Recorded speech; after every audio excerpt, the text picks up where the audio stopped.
নমস্কার বন্ধুরা, সম্পদ লাইফ লেশনে আপনাদেরকে স্বাগত জানাই। ব্রেকআপের পর মন শূন্য, বুক ভরা কষ্ট, মনে হচ্ছে আপনার পৃথিবীটা ভেঙে গেছে। এটা খুবই স্বাভাবিক, কিন্তু বিশ্বাস করুন, এই কষ্টটা কিন্তু স্থায়ী নয়।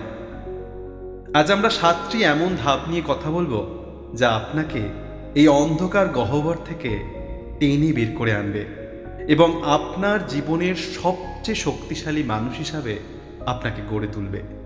চলুন শুরু করা যাক। প্রথম এবং সবচেয়ে গুরুত্বপূর্ণ ধাপ, কাঁদুন। হ্যাঁ, ঠিকই শুনছেন, কাঁদুন। মন খুলে কাঁদুন। আপনার অনুভূতিগুলোকে চেপে রাখবেন না। মন খারাপ হচ্ছে, রাগ হচ্ছে, হতাশ হচ্ছেন, সব অনুভব করুন। প্রতিটা জিনিসকে অনুভব করুন। নিজেকে বলুন, আমি কষ্ট পাচ্ছি এবং এটাই স্বাভাবিক। আপনার এই প্রক্রিয়াটা আপনার ভেতরে যে ক্ষতটা রয়েছে সেই ক্ষতটাকে নিরাময় করতে সব থেকে বেশি কাজ করবে। এই ছিল প্রথম ধাপ। এবার চলুন দ্বিতীয় ধাপ, সম্পূর্ণ যোগাযোগ বন্ধ করুন। এই যে আপনি সোশ্যাল মিডিয়াতে তার প্রোফাইল চেক করছেন, পুরনো মেসেজগুলো খুলে দেখছেন, বা আপনাদের যারা কমন ফ্রেন্ড, কথায় কথায় তাদের থেকে সেই প্রিয় মানুষটির খবর আপনি নিচ্ছেন। এগুলো কেমন জানেন তো? ওই বাংলায় একটা প্রবাদ আছে না, কাটা ঘায়ে নুনের ছিটা।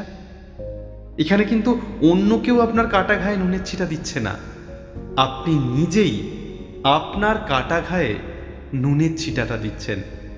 এই যে আপনি যোগাযোগ করছেন, বারবার তাকে মনে করার চেষ্টা করছেন, তার খবর নিচ্ছেন, এটা কিন্তু আপনার অন্তরে যে ক্ষতটা আছে সেটাকে নিরাময় হতে দিচ্ছে না, বরং বারবার সেটাকে আরও ক্ষত করছে এবং আপনাকে যন্ত্রণা দিচ্ছে। তাই সম্পূর্ণরূপে যোগাযোগ বন্ধ করুন। এই ছিল দ্বিতীয় ধাপ।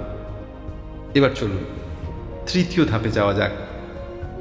তৃতীয় ধাপ অর্থাৎ পুরনো রুটিন ভেঙে দিন। আপনার যে পুরনো রুটিনটা ছিল সেটাকে পুরো ভেঙে দিন। সকালে একটু আগে উঠুন, নতুন কিছু শিখুন, জিমে যান, বা আপনার যদি জিমে যেতে সমস্যা থাকে বা কাছাকাছি যদি জিম না থাকে তাহলে সকালে মর্নিং ওয়াকে যান, হাঁটাহাঁটি প্র্যাকটিস করুন। কিছু কাজে, বিশেষ করে আমি বলবো ক্রিয়েটিভ কিছু কাজ, যেগুলো আপনাকে পুরোপুরিভাবে ওই কাজের মধ্যে ইনভলভ করবে, সেই কাজে ইনভলভ করুন। ফটোগ্রাফি করুন, ভিডিওগ্রাফি করুন, ভ্লগিং করুন, যা মন চায় তাই করুন। গল্পের বই পড়ুন। এই কাজগুলো আপনাকে ব্যস্ত রাখবে, যার ফলে আপনি ওই টাইমটা পাবেন না যে টাইমটা বসে আপনি ওই পুরনো দিনের কথা মনে করবেন। তাই সবসময় নিজেকে ব্যস্ত রাখুন। এবার চতুর্থ ধাপ, প্রেমের চক্করে পড়ে সেই পুরনো বন্ধুগুলোকে হারিয়েছেন, পুরনো মানুষগুলোকে হারিয়েছেন, পরিবারে অনেকটা সময় কম দিয়েছেন। দেখুন, পরিবারের মানুষগুলো কিন্তু এখনো একই জায়গাতে আছে, আপনার বন্ধুরাও কিন্তু আপনার অপেক্ষায় আছে। তাই এই সব মন খারাপ ছেড়ে তাদের কাছে যান, তাদেরকে সময় দিন। আপনার সম্পর্কের বাইরেও আপনার একটা সাপোর্ট সিস্টেম ছিল, যেটা আছে, যেটাকে আপনি সাইড করে রেখেছেন, তাদের কাছে যান। বন্ধুদের সাথে আড্ডা দিন, ঘুরতে যান, মজা করুন, চায়ের দোকানে আড্ডা দিন, গল্প করুন। আপনি একা নন, পরিবারের সাথে সময় দিন, রান্না করুন পরিবারের জন্য, একসাথে বসে গল্প করুন। আপনি একা নন। এই সময়টায় আপনার এই প্রিয় মানুষদের সান্নিধ্য আপনাকে অনেকটা শক্তি দেবে, অনেকটা লড়াই করার ক্ষমতা দেবে এবং এই সিচুয়েশান থেকে বেরিয়ে আসতে আপনাকে সব থেকে বেশি সাহায্য করবে। পঞ্চম ধাপ, আপনার ভবিষ্যৎ জীবন কেমন হতে চলেছে তা কল্পনা করুন। এই ব্রেকআপটাকে একটা নতুন সুযোগ হিসাবে নিন। আপনার স্বপ্নগুলো যা সম্পর্কের জন্য চাপা পড়ে গিয়েছিল সেগুলোকে আবার খুঁজে বের করুন। এবার ষষ্ঠ ধাপ, এবার নিজের দিকে মনোযোগ দিন। এই যে মন খারাপ করে করে খাওয়া দাওয়া ভুলে নিজের শরীরটাকে খারাপ করছেন, সেদিকে একটু নজর দিন, কারণ স্বাস্থ্যই হচ্ছে আমাদের সম্পদ। ভালো খাবার খান, পর্যাপ্ত ঘুমান, নিজের পছন্দের কাজটি করুন। নিজেকে বলুন আপনি মূল্যবান এবং আপনি এই ভালোবাসা পাওয়ার যোগ্য। নিজেকে সময় দিন, কোথাও একটু ঘুরে আসুন। মনে রাখবেন, আপনি একজন সম্পূর্ণ মানুষ।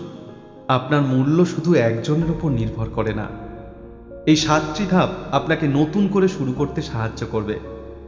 যদি এই ভিডিওটি আপনাকে একটুও শান্তি দেয়, তবে এই চ্যানেলটিকে সাবস্ক্রাইব করুন। আপনার গল্প কমেন্টে শেয়ার করুন। পরের ভিডিওতে দেখা হচ্ছে, যেখানে আমরা জানব কিভাবে আত্মবিশ্বাস বাড়ানো যায়। আপনার জীবনের সেরা অধ্যায় শুরু হতে চলেছে। অপেক্ষা করুন। সবাই ভালো থাকবেন, সুস্থ থাকবেন। ধন্যবাদ।